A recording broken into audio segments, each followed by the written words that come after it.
চলো আজকে তোমাদের সাথে খুবই হেলদি এবং টেস্টি একটা রেসিপি আইসক্রিমের রেসিপি শেয়ার করা যাক, যেটা তোমরা ছোটো বাচ্চাদেরকেও দিতে পারবে। তো কীভাবে বানিয়েছিলাম আইসক্রিমে চলো শেয়ার করা যাক।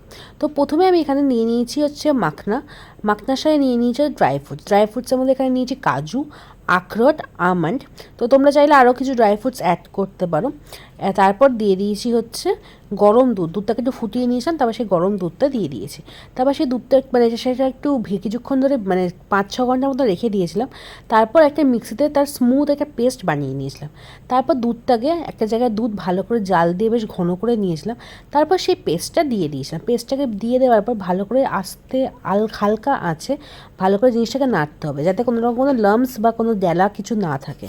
মিশ্রণটা নাড়াতে গাঢ় হয়ে গেলে সেটাকে প্রথমে রেখে দেবো ঠান্ডা হওয়ার জন্য। তারপর একটা পাত্রে ট্রান্সফার করে আমরা ফ্রিজে 6 থেকে 7 ঘন্টা রেখে দিলেই তৈরি হয়ে যাবে আমাদের হেলদি টেস্টি আইসক্রিম।